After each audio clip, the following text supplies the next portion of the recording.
So I'm going to have a crack. He is, you know. Oh, I say! Brilliant! That is schoolboy's own stuff.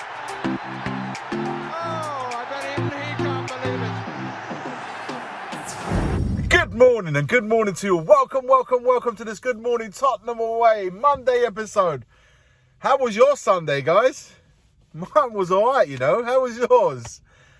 Brilliant. Still gassed, man. Still gassed about yesterday's result. And performance, more importantly. The result is good. It's always good to get a positive result. But when you make it on the back of a good performance, it's all the better, guys. All the better. Let's get straight into it. A few injury concerns that we had yesterday. Of course, Udogie went off with a quad issue. Postecoglou said, he finished the half, but, they didn't want to take any further risks. So, from what Postecoglou led to believe, it doesn't seem very serious. And let's hope that is the case. And we'll have him back really as soon as possible. No point taking risks any more than we need to at this point of the season. Of course, he ended up coming off in that Karabag game. It wasn't scheduled for him to play any part in that day. But of course, with the injury, Udogie had to come on for Karabag, and obviously, I say it clearly wasn't 100%. But look, it's not led to be anything serious. Let's hope that is the case and we have him back as soon as possible. That said, I have to say, and I've said it yesterday's video, guys, in the post-match reaction, I'll say it again, I thought Jed Spence did really well coming on, focused, attentive defensively. I thought he held himself well. Of course, going forward, he's not probably as effective, given the fact that he's on the left-hand side as well. So it's not his natural right back role. This was more of a left back role. So he's going to be less forthcoming perhaps in going forward in the way Udogie does. But defensively, I thought it was very sound. So I'm more than comfortable, even if we need to allow Udogie to rest up a little bit to recover. I'm more than happy to have Spence stepping in and moving forward until Udogie's back.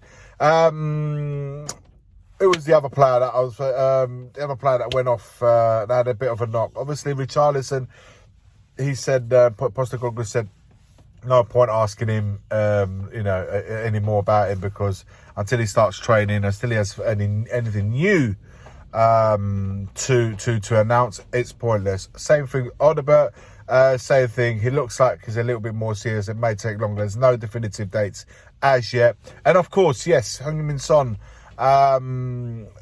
niggle with a hamstring. Again, Postecoglou responded in yesterday saying that it shouldn't be too serious and we should have him back soon. So again, no point risking him. And I thought the players that stepped in yesterday with Timo Werner, of course, we've spoken about him many a times. What more is there to say? This is Timo, guys. Great. It was great to see not only Michael Moore come on the pitch, but also the fact that the away fans, and I forgot to mention this yesterday, the away fans were singing his name, almost inciting, almost letting Postecoglou know, bring him on. We want to see Mikey Moore. Bring him on. So, it must be so awesome for a young lad to hear his name. Bearing in mind that he's not done a great deal of the club, but he's shown there's something about him, and the fans have taken into him. So, how great must it have been for him to have somebody, the away fans singing his name.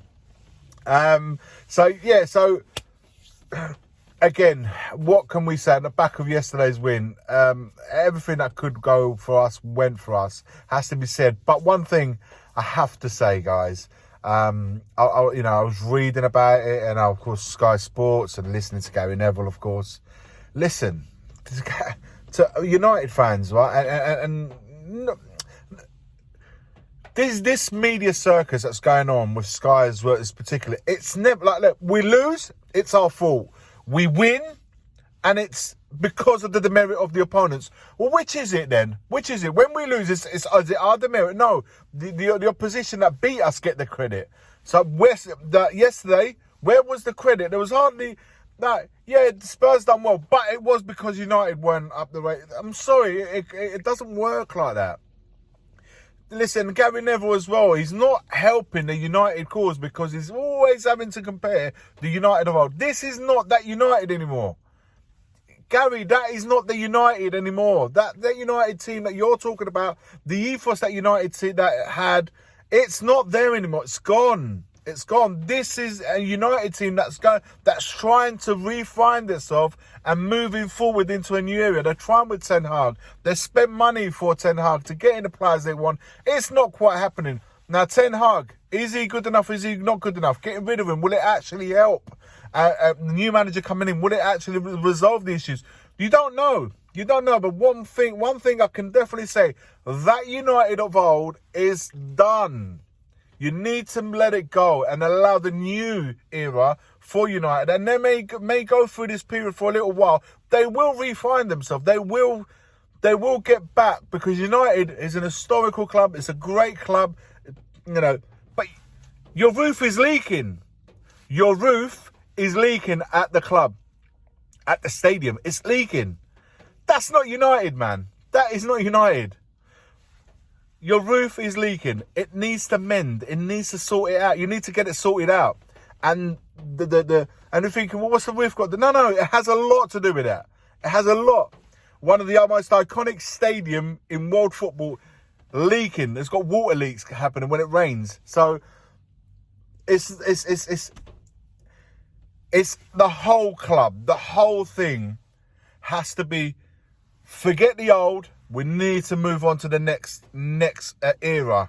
It may take time for them to find it, but eventually they will find it. But for now, they have to find themselves. And I don't know enough about the club in a sense of how they're going to do it, because only the people that work there and are around there, the fans, they will probably know more than me. However, by bringing up the reference to the old successful United made history in world football, they've got to stop comparing it to that to allow this new lot to move on. Having said that, listen, last night the merit of the win was Tottenham's. United weren't at but United haven't been for a little while now. But it is what it is. To go and win at United, for us anyway, for Spurs to go over there and win 3-0, it's a big thing because we don't often get results over there. So I always say it, and I'll say it again, and I will mention it again on tonight's live show at 8:30 p.m, guys. Make sure you lock it in. I will say it again. When our team, needs to be critiqued, needs to be cussed even if they need to be, because we expect better, we want better, that's fine. But when the team does well, when a team performs, when the team go away to a club like United, I don't care what level what United is, it's still Manchester United. You go over there, you total dominate, you win 3-0, you big them up. You big them up, whether it's our fans, our view, and even the outsiders. You have to big up Tottenham because on last night's performance, they deserve it.